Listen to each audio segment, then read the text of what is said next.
দেখেছি যে এই সুতার টানে আপনারা এখনো বাধা পড়ে আছেন, সেই বাধা কাটেন, না হলে আরেকটা যুদ্ধ কিন্তু দেখতে প্রস্তুত থাকতে হবে দেশকে। বলপূর্বক গুম, বিচার বহির্ভূত হত্যাকাণ্ড এবং আয়নাঘর পরিচালনায় জড়িত অপরাধীদের শাস্তি নিশ্চিতের দাবিতে আন্তর্জাতিক অপরাধ ট্রাইব্যুনালের চিফ প্রসিকিউটর মোহাম্মদ তাজুল ইসলামের কাছে স্মারকলিপি দিয়েছেন গুমের শিকার পরিবারগুলোর সংগঠন মায়ের ডাক। আজ দুপুরে তারা এই স্মারকলিপি জমা দেন।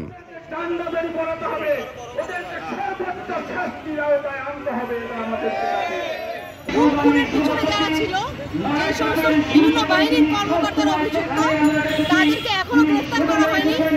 তারা নির্দ্বিধায় ঘুরে বেড়াচ্ছে এবং ক্যান্টনমেন্টের মধ্যে তাদেরকে আশ্রয় দেওয়া হচ্ছে, নির্দ্বিধায়, এবং তাদেরকে দেশ থেকে বের হয়ে যেতে সাহায্য করা হচ্ছে।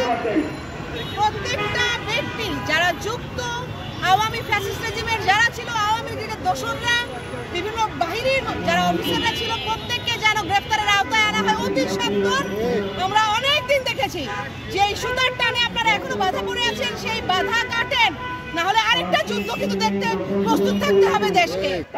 স্মারকলিপিতে মায়ের ডাক যে 6 দফা দাবি জানিয়েছে সেগুলো হলো আয়নাঘর ও গুম নির্যাতনের সাথে জড়িত বিভিন্ন বাহিনীর অভিযুক্ত কর্মকর্তা, গোয়েন্দা সংস্থার সদস্য এবং সরকারি কর্মকর্তাদের নামের তালিকা প্রকাশ করতে হবে এবং অবিলম্বে নিশ্চিত করতে হবে যে এই অপরাধীরা দেশের সীমান্ত পেরিয়ে পালিয়ে যেতে না পারে।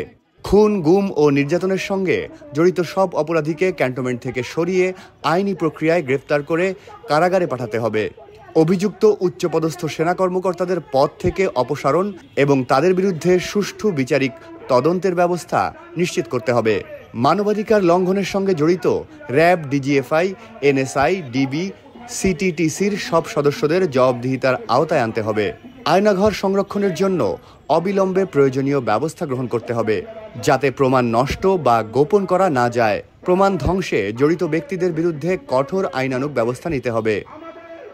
ভবিষ্যতে গুম, নির্যাতন ও গোপন বন্দিশালার পুনরাবৃত্তি যেন না ঘটে তার নিশ্চয়তা দিতে হবে এবং সংবিধান ও মানবাধিকার সুরক্ষায় প্রয়োজনীয় আইনি সংস্কার আনতে হবে।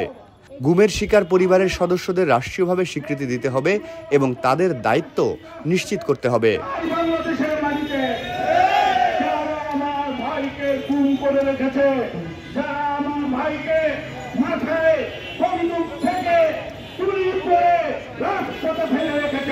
তাদেরকে আমরা ফাঁসির মঞ্চে দেখতে চাই।